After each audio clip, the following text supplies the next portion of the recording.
Madame, Messieurs, bonsoir et bienvenue dans le 20h de TFM. Dans l'actualité de ce mercredi, tension à l'université Hassan Sek de Ziguinchor. Le conseil académique prend les décisions de fermer le campus pédagogique, la dissolution des amicales d'étudiants et la suspension de leurs activités de renouvellement.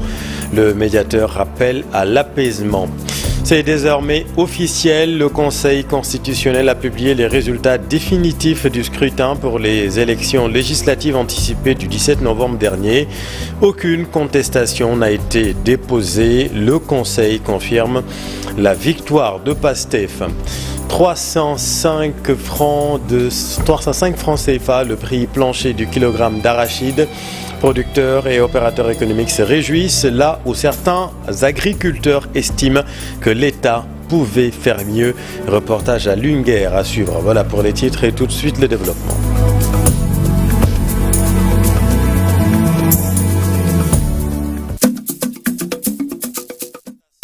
Tension à l'université Hassan Sek de Ziguinchor. Le conseil académique de l'université s'est réuni pour examiner la situation qui prévaut. À l'issue de cette rencontre, le conseil a pris les décisions suivantes: la fermeture jusqu'à nouvel ordre du campus pédagogique, la dissolution des amicales d'étudiants et la suspension de leurs activités de renouvellement, la dissolution de la coordination des étudiants, la saisine des instances internes pour des propositions de modalités de reprise. Dans la foulée, le médiateur de l'université appelle à l'apaisement. Voyons tout cela avec Boubacar Diassi. Les violentes manifestations connues ces derniers jours à l'université Hassan Sek de Ziguinchor sont négativement appréciées par le médiateur de cette institution.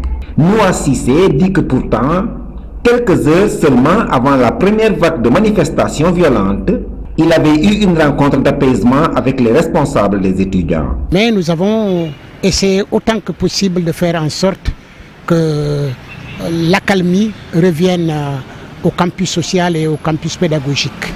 En rencontrant les délégués des étudiants, en discutant avec eux. Vendredi, c'était l'après-midi, de réunion consacrée à une large concertation avec les étudiants sous la présidence du recteur de l'université et la présence du Centre régional des œuvres universitaires et sociales de Ziguinchor. Le médiateur de l'université Hassan Sek de Ziguinchor dit comprendre la légitimité de la plateforme revendicative des étudiants. Noa Cissé a pris langue avec l'administration rectorale et même avec le ministre de l'enseignement supérieur. Écoutez, nous avons rencontré l'administration rectorale, mais il faut dire que le contexte est un contexte pas bien favorable parce que monsieur le recteur vient d'être installé il y a à peine 3 semaines et cette affaire lui tombe dans les bras. En même temps aussi, nous avons eu la chance de pouvoir entrer en contact avec monsieur le ministre de l'enseignement supérieur et de la recherche qui est particulièrement préoccupé par cette situation. Et de lancer cet appel à tous les étudiants. Alors moi, ce que je veux dire à la base, c'est véritablement de savoir être raisonnable. L'appel que je lance aux étudiants, c'est véritablement de croire à la possibilité que ces infrastructures soient livrées, que les problèmes d'hébergement auxquels ils font face et qui sont de sérieux problèmes, ainsi que les problèmes de restauration, que tout cela, bien sûr, peut être un vieux souvenir. Car les étudiants de l'université Hassan Sek de Ziguinchor ont décrété un mot d'ordre de grève illimité. Et retenez que le campus social est également fermé. Les étudiants résidant sur le campus social disposent d'un délai de 48 heures, soit jusqu'au vendredi 29 novembre à 18 h pour rendre les clés de leur chambre. Le Sénégal a lancé son supercalculateur, étant la 3e la plus puissante en Afrique. Cette infrastructure de haute technologie a coûté 15 millions d'euros. Selon le professeur Ousmane Thiaré, le directeur général de la Cyber-Infrastructure nationale pour l'enseignement supérieur, la recherche et l'innovation, ce projet est fructueux pour l'enseignement supérieur. Le voici avec Ibrahima Khan. Démarré depuis un peu plus d'une année. C'est un projet qui est mis en place pour démarrer en tout cas les premiers calculs avec le supercalculateur, donc la mise en exploitation du supercalculateur. Pour l'enseignement supérieur, l'impact sera évidemment énorme parce que il y a quelques années derrière, le Sénégal n'avait pas cette machine et les collègues en tout cas des universités étaient obligés d'aller en France, aux États-Unis, au Japon pour accéder à des moyens de calcul. Et depuis 2020, le Sénégal a acquis cette infrastructure et aujourd'hui, les collègues peuvent rester au Sénégal, avoir une puissance de calcul aussi, avoir des résultats sur place. Évidemment, le deuxième impact pour nous, c'est, vous savez que le Sénégal a lancé le plan national stratégique de la recherche et l'innovation jusqu'en 2032 et ce supercalculateur-là aussi va participer à accélérer ce plan de la recherche au Sénégal.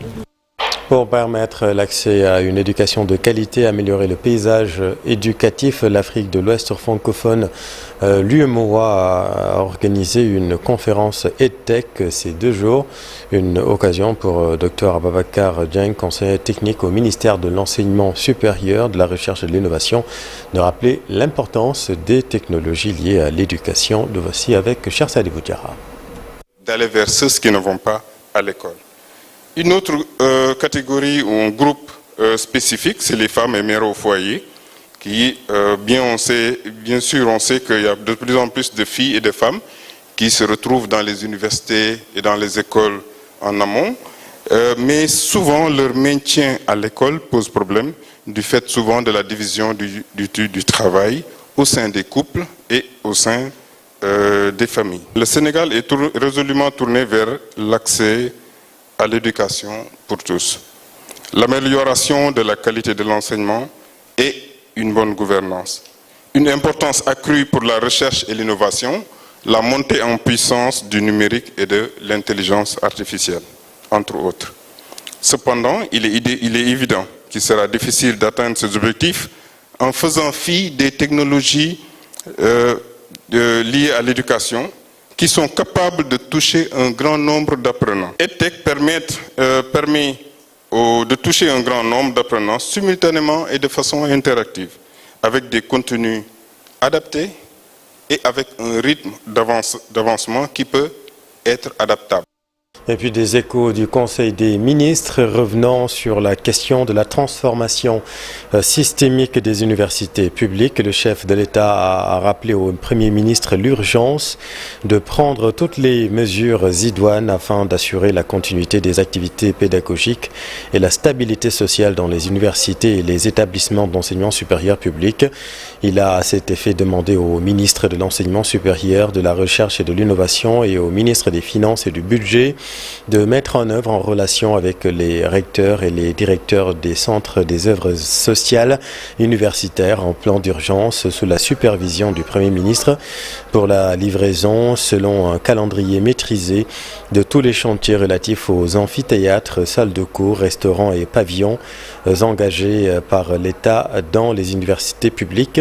Le président de la République accorde une attention particulière à la maîtrise des budgets des universités, des centres et des œuvres sociales ainsi que des structures du ministère de l'Enseignement supérieur, de la Recherche et de l'Innovation. À ce sujet, il a invité le Premier ministre à finaliser un audit des dépenses universitaires et sociales et de faire engager sans délai un processus d'optimisation du fonctionnement des universités et centres des œuvres sociales en relation avec toutes les parties prenantes. Le chef de l'État a souligné dans cette dynamique de rénovation de la gouvernance universitaire l'importance de promouvoir en synergie avec la communauté universitaire un modèle économique consensuel pour assurer le fonctionnement adéquat et les performances consolidées du système universitaire et de recherche, eu égard à l'accroissement significatif annuel des effectifs d'étudiants. Le gouvernement devra, en accord avec les universités, arrêter une nouvelle politique de gestion du capital humain en vue d'asseoir une meilleure planification du processus d'orientation des nouveaux bacheliers et de fixer les postes budgétaires d'enseignants pour leur prise en charge adéquate. Il a demandé au ministre de l'Enseignement supérieur, dans un esprit de complémentarité à la mutualisation de certaines fonctions en tenant compte de la carte universitaire dont les objectifs doivent être conformes à la stratégie de montée en puissance des pôles territoires. Dans l'actualité politique, à l'entame de sa communication, le président de la République a enfermé le Conseil des ministres qu'il fixera par décret la date d'ouverture de la première session de l'Assemblée nationale nouvellement élue conformément à la Constitution. Et puis, vous le savez, c'est désormais officiel. Le Conseil constitutionnel, justement, a publié les résultats définitifs du scrutin pour les élections législatives anticipées du 17 novembre dernier. Aucune contestation n'a été déposée au Conseil suite à la publication des résultats par la Commission nationale de recensement des votes. Les résultats restent les mêmes. Le Conseil a donc confirmé la victoire de PASTEF. L'actualité, c'est aussi la journée nationale des Dara qui sera célébrée demain jeudi. Les acteurs se réjouissent de cette initiative. Reportage à Saint-Louis du Sénégal, au Sénoudio Pabibsek. Le président de la République, Bassirou Diomaye Faye, va présider ce jeudi la journée des Dara, un événement dédié aux écoles coraniques et organisé par le ministère de l'Éducation nationale. À Saint-Louis, au Dara de Serigne Abdou Wahab Diop, dirigé actuellement par Serigne Moussine Diop, les élèves sont assis à même le sol pour réciter le Coran.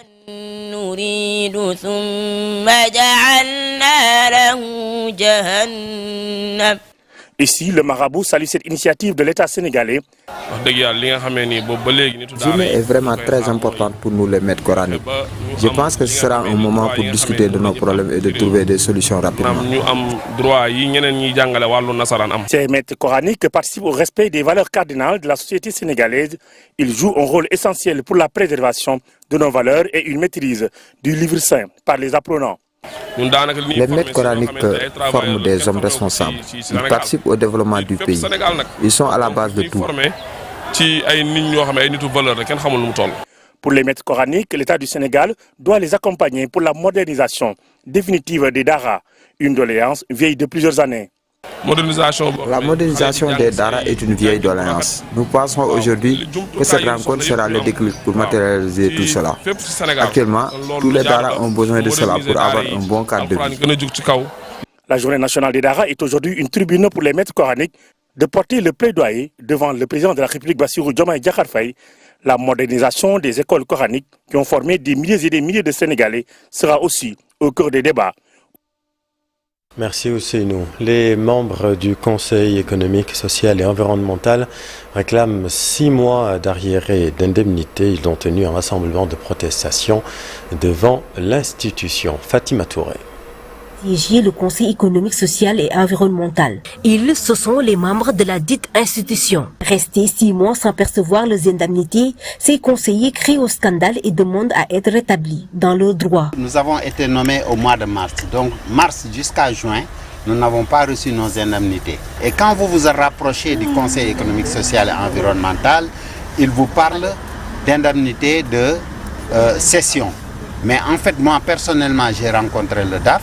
Il m'a dit que nous avons droit à une indemnité mensuelle prévue par le décret 2017-17 du 4 janvier 2017. Ces membres du CSE fustigent le mutisme des autorités.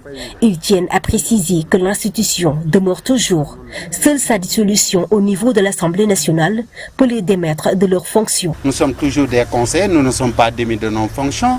Nous avons été nommés par un décret. Certes, la Constitution donne au président de la République le droit de mettre fin aux fonctions du président des institutions, mais nous, il fallait avoir une majorité absolue à l'Assemblée pour dissoudre.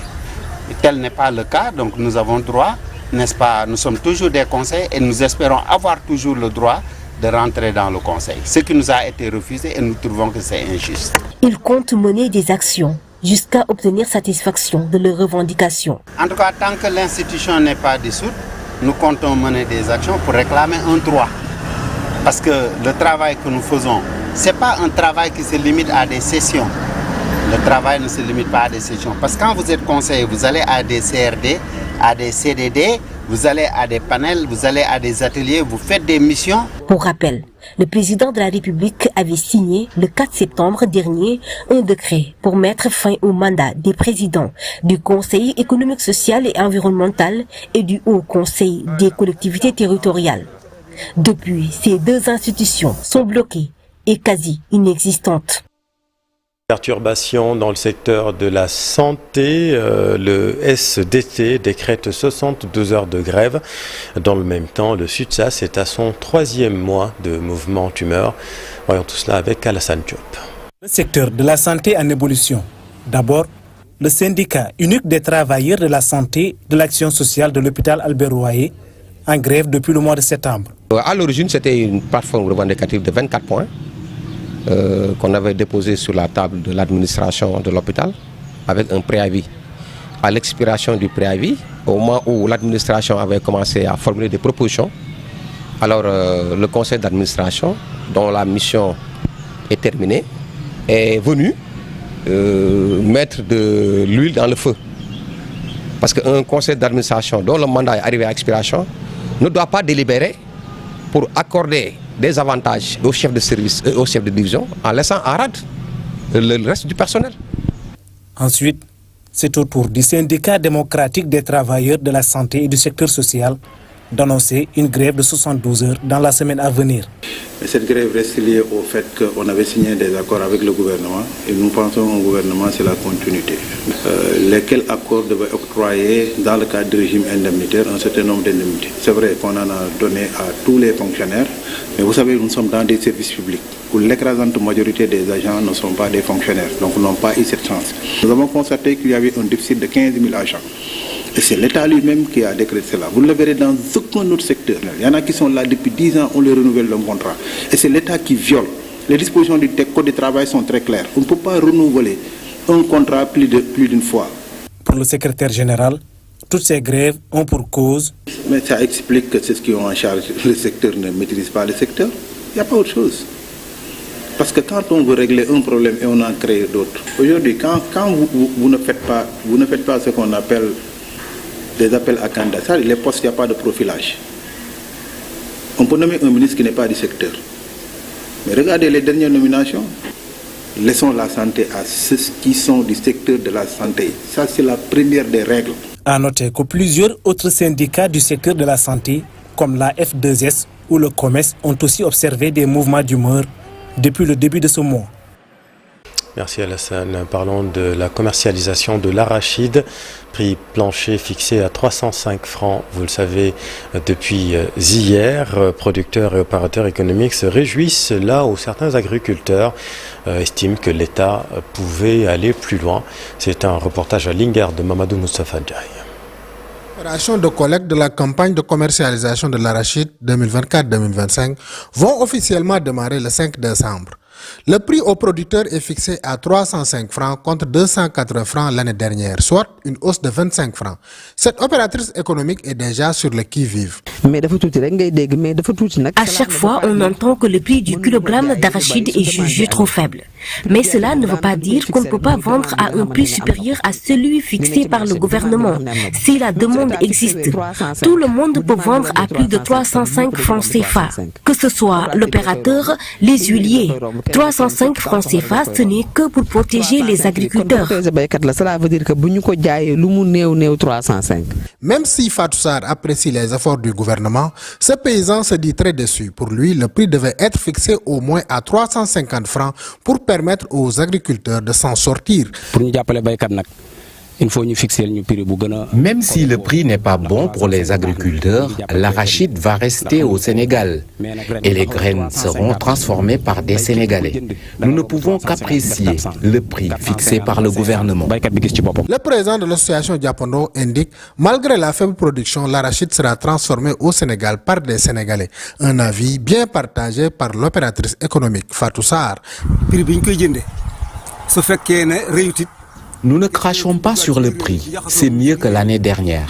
Mais je pense que si l'État veut vraiment aider les agriculteurs, il devrait fixer un prix à 350 francs. Cela nous permettrait de vendre entre 400 et 500 francs le kilogramme.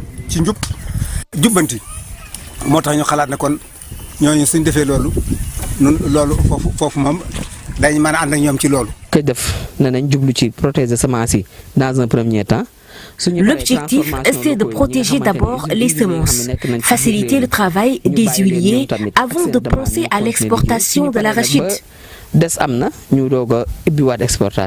En tout état de cause, les changements climatiques semblent avoir des répercussions sur la pluie, d'où la baisse des rendements notés dans plusieurs périmètres agricoles.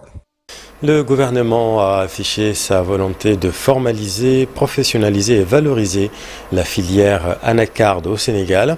Une volonté saluée par l'interprofession de la filière cajou. Pour son président, le problème majeur auquel le secteur est confronté reste la commercialisation. Boubacar Konta est avec nos équipes. Par rapport aux directives qui ont été prises pour l'anacarde, je pense que c'est bon de faire le diagnostic, c'est bon de faire le point. En tout cas, nous, au niveau de l'interprofession cajou du Sénégal, on a des documents très clairs par rapport à la capacité de transformation actuelle du Sénégal et par rapport aussi aux différents projets de capacité de transformation. Le grand problème reste la commercialisation. La commercialisation est un problème fondamental et que nous avons eu des difficultés par rapport à cette commercialisation 2022. Nous, c'est là-bas qu'on lance l'État du Sénégal à nous recevoir, à nous écouter avec certaines autorités, avec certains instituts financiers et des banques pour qu'ensemble on puisse résoudre cette question et que le système de récépissé qui était là, qui a rendu la commercialisation au Sénégalais, que ce système de récépissé puisse contrer dans les meilleures conditions. Et parlons de la commémoration du massacre de Thiaroye. Plus d'une centaine de députés issus de 7 groupes parlementaires différents demandent l'ouverture d'une commission d'enquête parlementaire sur le massacre Thiaroye, des députés donc français. Selon l'initiateur Aurélien Taché, député de la France Insoumise, l'objectif serait aussi d'étudier les raisons ayant orienter la France à ne pas reconnaître ce massacre. Le voici avec Chérif Dia. 80 ans bientôt que ce massacre a eu lieu. Personne ne sait combien de tirailleurs sénégalais ont été assassinés par l'armée française, par leurs frères d'armes, alors qu'ils avaient combattu pour la France. Personne ne sait combien ils ont été à être massacrés dans le camp militaire de Thiaroye. Et aujourd'hui, il est temps que la lumière soit faite. Les tirailleurs sénégalais et les soldats des colonies d'une manière générale ont pris une part décisive dans la libération française, part décisive dans le débarquement de Provence, et quelques semaines plus tard, alors qu'ils réclamaient simplement leur solde, ils n'ont pas eu leur solde et ils ont été ramenés à Dakar, dans le camp de Thiaroye, et pour beaucoup d'entre eux, plusieurs centaines d'entre eux ont été assassinés. Personne n'a voulu faire la lumière en France sur ce massacre jusqu'ici. Il y a 10 ans, le président François Hollande avait, en venant à Dakar, commencé à reconnaître une part de responsabilité de la France. Je veux qu'on aille plus loin. Je veux qu'on dise exactement ce qui s'est passé. Pourquoi on a toujours autant de mal à avoir les archives? Pourquoi les historiens, les scientifiques sénégalais n'ont pas accès aux archives de l'administration française pour faire exactement le compte? Le compte. Cette expression est difficile.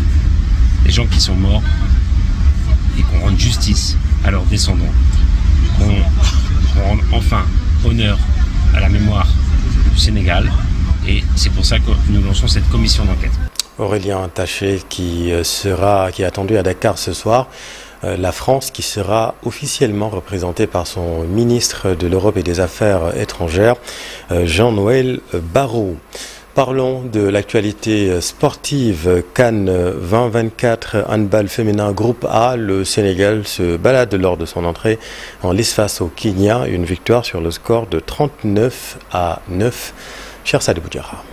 Appelé un succès retentissant pour son entame dans le groupe A de la Cannes 2024 de handball féminin, le Sénégal atomise le Kenya 39-9. Le score était de 22-3 à la mi-temps. On s'était dit aujourd'hui il fallait avoir une bonne entrée dans la compétition. C'est très très important pour le moral et pour l'état d'esprit. Ça fait que augmenter, on va dire, cet état d'esprit qui va faire qu'augmenter au fur et à mesure des matchs. Donc c'était très important qu'aujourd'hui on entame de la plus belle des manières. Un signal fort donné par les Lions qui respirent la sérénité en République démocratique du Congo, hôte de la compétition. Pour le moment, ça va. Voilà, on est venu nous chercher à l'aéroport, tout s'est très bien passé. Il n'y a pas eu de soucis en particulier, on est très bien logés. Rien à dire pour le moment. L'organisation au niveau du gymnase, tout se passe bien. Un peu trop de pression, mais ça va. Au pied du podium, à la dernière édition, le Sénégal porté par Astou Ndiaye, meilleure joueuse du premier match, ne se fixe pas de limite dans cette CAN 2024. Les Lions effectuent leur deuxième sortie ce jeudi face au Cap-Vert à partir de 15h. Et puis un mot de foot, groupe C, Coupe CAF, Giraffe s'incline devant la SEC Mimosa sur le score de 2-0 à Abidjan. Une entrée en lice ratée. Écoutons le coach Malik Taf. Gagner ce match comme tous les jours, comme tous les dirigeants, comme tous les supporters comme ça. Mais malheureusement, c'est une défaite qu'on a pris là-bas.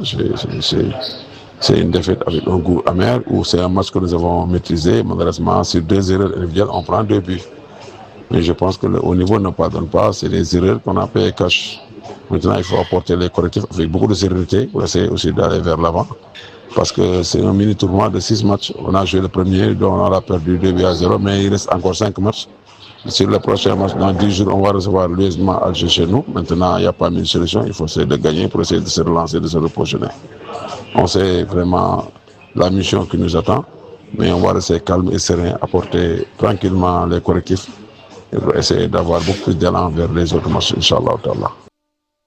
Fin de cette édition, merci infiniment de l'avoir suivi. Soir d'info, la suite dans un tout petit instant avec Pape Abdoulader et son invité. Restez avec nous, vous êtes au bon endroit. Bonne soirée.